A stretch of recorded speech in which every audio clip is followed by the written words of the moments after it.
L'autre jour, je zappais, perdu dans cet entre-deux existentiel entre une série annulée et un film de super-héros qui semble avoir été écrit par un algorithme.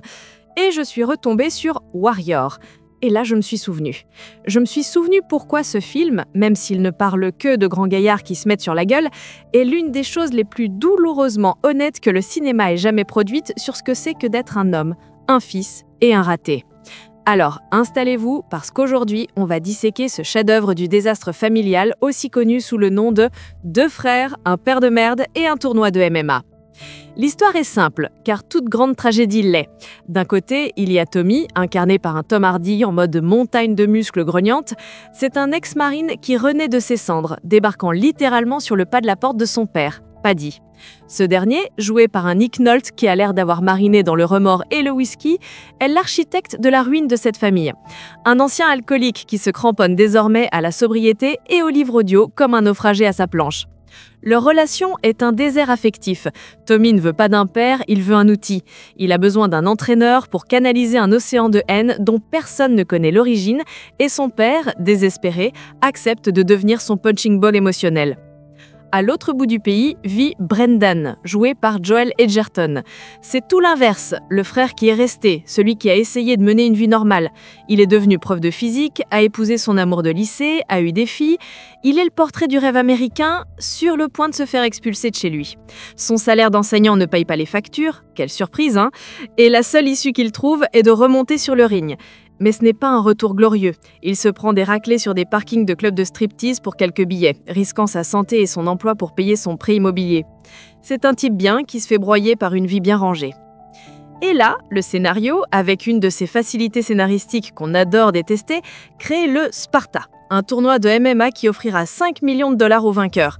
C'est la solution magique au problème de tout le monde.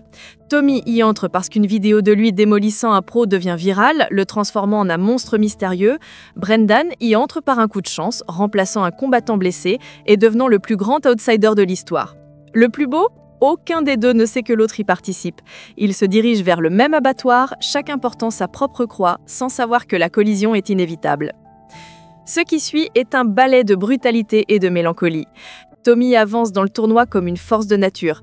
Il ne gagne pas, il éteint ses adversaires. Il entre, détruit et sort, sans célébration, sans interview. Pour lui, le combat est un exorcisme, une façon de faire taire les gombrons de la guerre et une promesse brisée. Il ne se bat pas pour gagner, il se bat pour en finir, y compris avec lui-même. Brendan, lui, est la personnification de la résilience. Il encaisse. Mon Dieu, c'est qu'il encaisse. Chacun de ses combats est un film d'horreur. Il est plus petit, plus vieux, moins talentueux que ses adversaires, mais il a une chose que personne d'autre n'a, la traite de sa maison gravée dans l'âme. Il supporte les coups, survit à l'enfer à chaque round, et en utilisant son intelligence et son cœur, il trouve une ouverture, une soumission, et il emporte au dernier souffle. Il ne se bat pas comme un guerrier, il se bat comme un père de famille qui ne peut pas se permettre de rentrer les mains vides. Et puis, la finale, frère contre frère, le ressentiment incarné contre la responsabilité incarnée. Il n'est plus question d'argent. L'Octagone devient le jardin de leur enfance 15 ans plus tôt. Chaque coup est un mot non dit, chaque projection est un souvenir d'abandon. Paddy est dans le public, un fantôme regardant sa propre création s'autodétruire. Le combat il est triste. Tommy, même avec une épaule déboîtée, domine par la pure fureur. Mais Brendan tient bon. Il ne riposte pas avec haine, il survit. Et au milieu du chaos, il commence à parler à son frère. « Pardon Tommy, je t'aime. » C'est la chose la plus pathétique et la plus magnifique que vous verrez.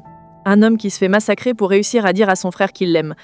À la fin, Brendan verrouille un étranglement arrière, mais il n'achève pas.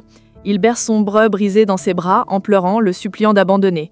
Et Tommy, pour la première fois du film, cède. Il tape. Brendan gagne les 5 millions. Mais l'image finale, où il tient son frère pour le réconforter, le montre clairement. L'argent n'était qu'un prétexte. Le vrai combat était ailleurs. C'était une question de pardon.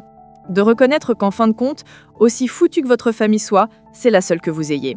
Et parfois, la seule façon de guérir les blessures est d'en ouvrir de nouvelles. Ensemble. Oui, Warrior n'est pas un film sur le combat. C'est un film sur la lutte. Et celle-là, mon ami, on la gagne jamais par chaos.